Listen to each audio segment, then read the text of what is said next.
jugé digne. Dans l'évangile de Luc, au chapitre 22, à partir du verset 19, il s'agit de l'institution de la scène. Ensuite, Jésus prit du pain et après avoir rendu grâce, il le rompit et le leur donna en disant « Ceci est mon corps qui est donné pour vous, faites ceci en mémoire de moi. » Il prit de même la coupe après le souper et la leur donna en disant « Cette coupe est la nouvelle alliance en mon sang qui est répandue pour vous. Amen. » À chaque fois que nous prenons la Sainte Seine, nous devons nous éprouver dans le but de ne pas pécher contre le corps et le sang du Seigneur. Mais nous devons aussi la prendre dans la perspective du retour de Jésus.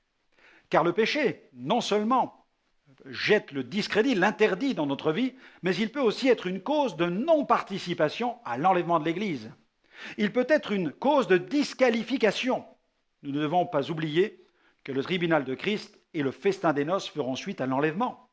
L'apôtre Pierre nous adresse une sévère exhortation dans la première épître de Pierre au chapitre 4, versets 15 à 19, que nul de vous, en effet, ne souffre comme meurtrier, ou voleur, ou malfaiteur, ou comme s'ingérant dans les affaires d'autrui. Mais si quelqu'un souffre comme chrétien, qu'il n'en ait point honte, et que plutôt il glorifie Dieu à cause de ce nom. Car c'est le moment où le jugement va commencer par la maison de Dieu. Or, si c'est par nous qu'il commence, quelle sera la fin de ceux qui n'obéissent pas à l'évangile de Dieu? Et si le juste se sauve avec peine, que deviendront l'impie et le pécheur? Ainsi que ceux qui souffrent selon la volonté de Dieu remettent leurs âmes au fidèle Créateur en faisant ce qui est bien. Amen. Ceux qui auront été jugés dignes par Jésus de participer au repas des noces passeront immédiatement devant le tribunal de Christ. Dans 2 Corinthiens chapitre 5 verset 10, Paul écrit « Il nous faut tous comparaître devant le tribunal de Christ afin que chacun reçoive selon le bien ou le mal qu'il aura fait, étant dans son corps. » Une forme de jugement s'opère donc au moment de l'enlèvement. Un tri s'opère.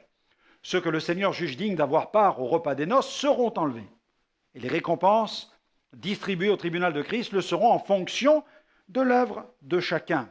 Paul s'est exprimé à ce sujet. Il a dit dans Romains chapitre 14, versets 10 à 12, « Nous comparaîtrons tous devant le tribunal de Dieu, car il est écrit, « Je suis vivant, dit le Seigneur, tout genou fléchira devant moi, toute langue donnera gloire à Dieu, ainsi chacun de nous rendra compte à Dieu pour lui-même. » Ne soyons donc pas comme les vierges folles qui furent surprises par le retour inattendu du fiancé.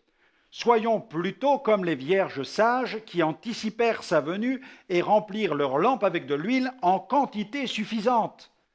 Ne nous laissons pas surprendre. Jésus décrit le désarroi dans lequel se trouvèrent les vierges folles quand l'époux arriva de façon impromptue au cours de la nuit. Dans Matthieu chapitre 25, versets 10 à 13, pendant qu'elles allaient en acheter, elles partirent chercher à acheter de l'huile, l'époux arriva, celles qui étaient prêtes entrèrent avec lui au festin des noces, et la porte fut fermée. Plus tard, les autres vierges arrivèrent aussi et dirent « Seigneur, Seigneur, ouvre-nous » Mais il répondit « En vérité, je vous le dis, je ne vous connais pas. Veillez donc, puisque vous ne savez ni le jour ni l'heure. » La parole de Dieu décrit ces noces de l'agneau comme un grand moment de réjouissance qui se dérouleront au ciel. Les rachetés seront alors revêtus de robes blanches. Mais quel est le lien entre la Sainte Seine et le repas des noces? Il y en a un. En fait, quand un chrétien participe à la scène, il ne doit jamais perdre de vue le fait que Jésus revient bientôt et que ce retour sera suivi d'un tribunal et d'un repas. Ceci doit pousser l'enfant de Dieu à la plus grande circonspection.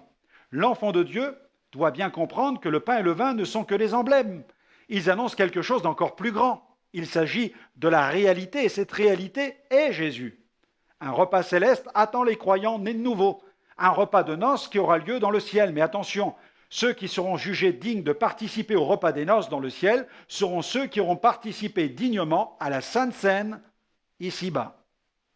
Alors j'aimerais vous recommander cette prière pour aujourd'hui. Seigneur, donne-moi de discerner toutes choses selon ta parole à chaque fois que je prends le pain et le vin.